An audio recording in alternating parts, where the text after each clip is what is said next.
اگر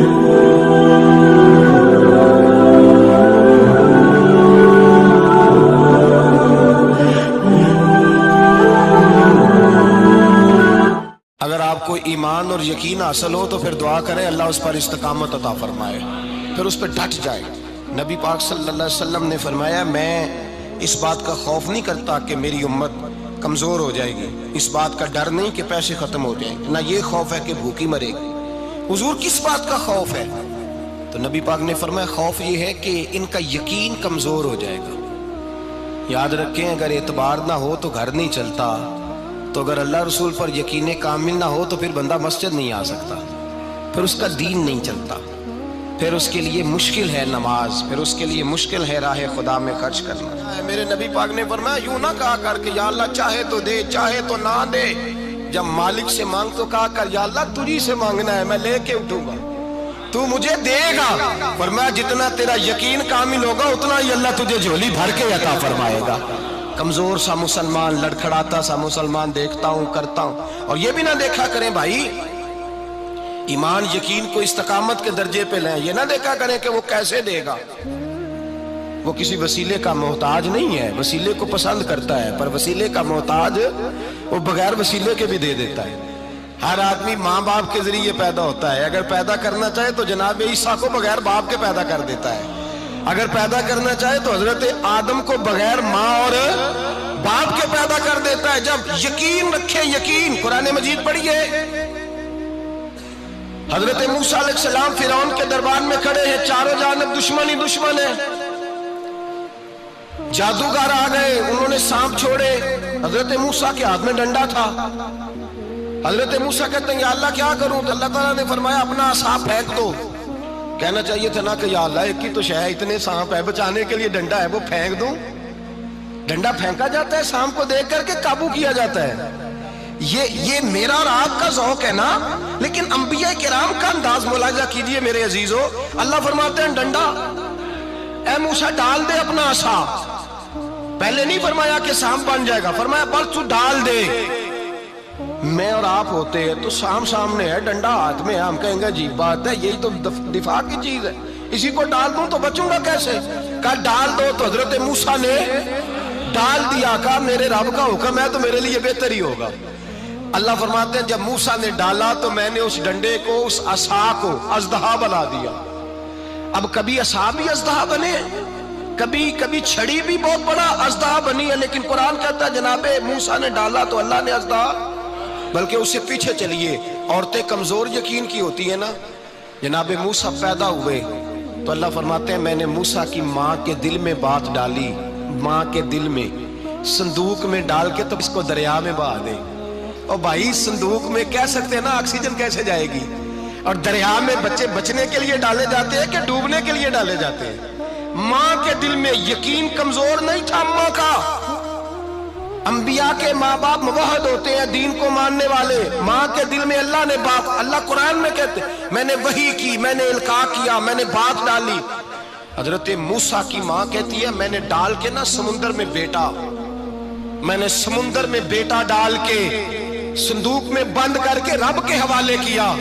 آپ فرماتے ہیں میرے مالک کا بھروسہ کیا تو پھر میرے مالک کا کام دیکھو، کمال دیکھو، میں نے دریا میں ڈالا، اللہ نے فرعون کے گھر میں میرے بیٹے کی پرورش کرا دی۔ یہ یقین کہ حضرت موسیٰ کے پاس قوم آئی، قرآن پڑھیے، کہا جناب پانی چاہیے، وَإِذِ اسْتَسْقَىٰ مُوسَىٰ لِقَوْمِهِ، موسیٰ نے اپنی قوم کے لیے پانی مانگا، ہم نے کہا فَانْفَجَرَتْ مِنْهُ اثْنَتَا عَشَرَةَ عَيْنًا، اپنا ڈنڈا پتھر پہ مارو۔ عقل والا آدمی ہوتا تو اڑ جاتا، کہتا یا اللہ پتھروں سے بھی کبھی پانی نکلا ہے؟ اضرب بعصاک الحجر، مارو پتھر پہ ڈنڈا۔ اللہ کے نبی نے منٹ نہیں لگایا، ٹھا کر کے ڈنڈا لگایا، فَانْفَجَرَتْ مِنْهُ اثْنَتَا عَشَرَةَ عَيْنًا۔ اللہ فرماتے ہیں جناب موسیٰ نے ایک عصا مارا، میں نے 12 چشمے جاری کر دیے۔ تو لے تو لا اللہ کرتا ہے، اللہ کہتا ہے پڑھ نماز روزی دوں گا، کہتا ہے سوچتا ہوں۔ اللہ فرماتے ہیں آجا مسجد میں تیرا ہو جاؤں گا، کہتا ہے دیکھتا ہوں۔ رب فرماتا ہے تو میرے محبوب کی غلامی کر، میں تجھے محبوب بنا لوں گا۔ تو کہتا ہے تھوڑا بڑا ہو کے داڑھی رکھنی ہے، ابھی سیانا ہو کے میں ذرا سرٹیفکیٹ لے لوں اسرائیل سے کہ کتنے سالوں کے بعد آئیں گے، پھر شروع کروں گا۔ پروگرام بنا رہا ہے، ابھی تو ارادے میں ہے۔ اللہ کے پیغمبر کا ڈنڈا، اور اس سے زیادہ آگے بات ہو گئی، پیچھے فوج لگی ہوئی ہے فرعون کی، مجمع ہے، ہزاروں لاکھوں کا لشکر لے کے، تلواریں نیزے، فرعون پیچھے، آگے دریا آ گیا۔ حضرت موسیٰ علیہ السلام کھڑے ہیں، اب کدھر جائیں؟ اللہ پاک نے فرمایا مارو ڈنڈا۔ کہاں؟ پانی پہ ڈنڈا مارو۔ اب حضرت موسیٰ علیہ السلام پانی پہ ڈنڈا مارے تو پانی ابھرے گا، اس سے زیادہ کیا ہوگا؟ پہلے پتھر پہ ڈنڈا مروایا تو پانی نکلا، اب پانی پہ ڈنڈا مروایا، فَإِذْ فَرَقْنَا بِكُمُ الْبَحْرَ فَأَنْجَيْنَاكُمْ وَأَغْرَقْنَا آلَ فِرْعَوْنَ۔ اللہ فرماتے ہیں موسیٰ نے پانی پہ ڈنڈا مارا تو میں نے پانی میں رستے بنا دیے۔ ایک جگہ ڈنڈا مارا تو پانی نکل آیا، دوسری جگہ عصا مارا تو پانی خشک ہو گیا، 12 چشمے بن گئے، 12 رستے بن گئے دریا میں سے۔ حضرت موسیٰ علیہ السلام گزر گئے اور اللہ فرماتے ہیں فرعون بھی آیا تو اسے میں نے غرق کر دیا، اور وہ کھڑا دیکھتا ہی رہ گیا کہ بنا کیا ہے۔ جب یقین کامل نصیب ہوتا ہے، اعتماد کی دولت اللہ دیتا ہے، جب انسان کو یہ انشراح صدر ہو جاتا ہے کہ میری نجات خدا کے حکم میں ہے اور رسول اللہ کے قدموں میں ہے، جب اسے یہ انشراح حاصل ہوتا ہے تو پھر نماز کا لطف آتا ہے۔ غور کیجئے کیا جملہ کہہ دیا میں نے۔ پھر اسے نماز کا پھر اسے نماز بوجھ نہیں، بلکہ نماز نہ پڑھے تو اس پر بوجھ ہوتا ہے۔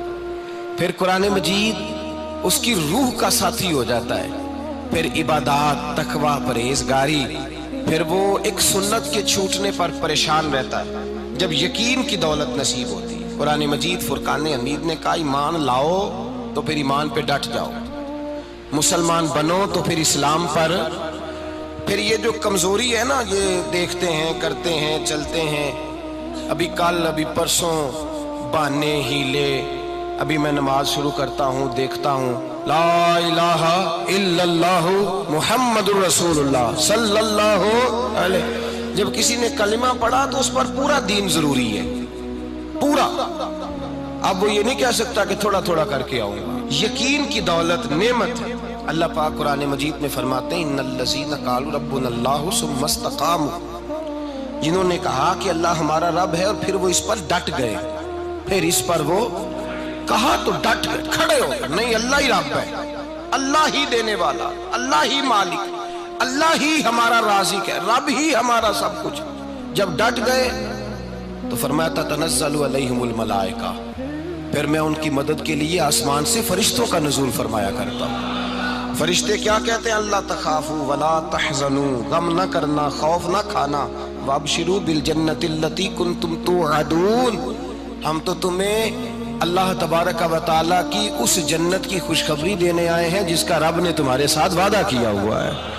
پھر فرشتوں کا نزول ہوتا ہے، لیکن شرط کیا ہے کہ ایمان لائے، اور پھر ایمان پر پھر یہ نہ سوچے کہ وہ کس طرح دے گا، وہ کیسے عطا کرے گا، وہ میری مدد کس طرح کرے گا، نظام کیسے چلے، ڈٹ جائے، کہے میرے اللہ کا حکم ہے تو میں نے حلال ہی کھانا ہے، میرے رب کا حکم ہے تو میں نے تھوڑے پہ گزارا کرنا ہے، میرے مالک کا حکم ہے تو میں نے اپنی جیب دیکھنی یا دوسرے کی نہیں دیکھنی، میرے رب کا حکم ہے تو میں نے اس کی اطاعت میں رہنا۔ جب ڈٹ جائے گا اللہ کے احکامات پر، جب ڈٹ جائے گا تو اللہ فرماتا ہے پھر میں تیری مدد کے لیے فرشتوں کا نزول کروں گا۔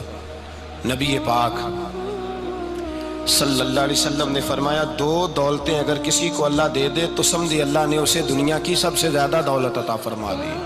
یا رسول اللہ وہ کون کون سی چیزیں ہیں؟ فرمایا ایک جس شخص کو اللہ نے معاف کرنے کی دولت عطا کر دی، جو معاف کرنے لگ گیا، جس کی طبیعت میں درگزر آ گیا، جو معاف کرنے لگا، غلطیاں معاف کرنے لگا، جس کو ایک دولت یہ مل گئی، اور دوسرا میرے مصطفیٰ نے فرمایا جسے اللہ نے یقین کی دولت عطا فرما دی۔ جس کو یہ 2 دولتیں مل جائیں، ایک درگزر کرنا، دوسرا رب رسول پہ یقین کامل رکھنا، اسے کائنات کی ہر شے مل گئی۔ میرے نبی پاک نے فرمایا جب بھی دعا مانگو خدا سے یہ 2 نعمتیں مانگا کرو، عرض کیا کرو اے اللہ درگزر کی دولت عطا فرما، اے اللہ تو ہمیں یقین کی دولت عطا فرما، ایمان کی قوت اور پختگی نصیب فرما۔ میرے بھائی حضور نے فرمایا مانگ کے لو۔ کمزور ایمان والا شخص کسی کام کا نہیں ہوتا۔ جس آدمی کے ذہن میں شک کا بیج ایک دفعہ جنم لیتا ہے وہ آدمی تو غلام سے بدتر ہے۔ بے کیف سجدہ، روٹھی روٹھی سی عبادت، اس کی زندگی کیفیات سے خالی ہے۔ جس شخص کو پتہ چل جائے نا لوگ میرے مخالف ہیں، اس کا تو سجن رہتا ہی کوئی نہیں۔ اصل بات یہ ہوتی ہے کہ یہاں سوچ بیٹھا ہے کہ دنیا میرے خلاف ہے، یہاں مخالفت یہاں بیٹھ گئی ہے، دو بندے باتیں کر رہے ہیں تو پریشان ہے، میرے خلاف ہی لگے ہوئے ہیں، میری ہی بات ہو رہی ہے، کیونکہ اصل تکلیف کہاں ہے؟ اور اگر یہاں یقین کامل ہو گیا نا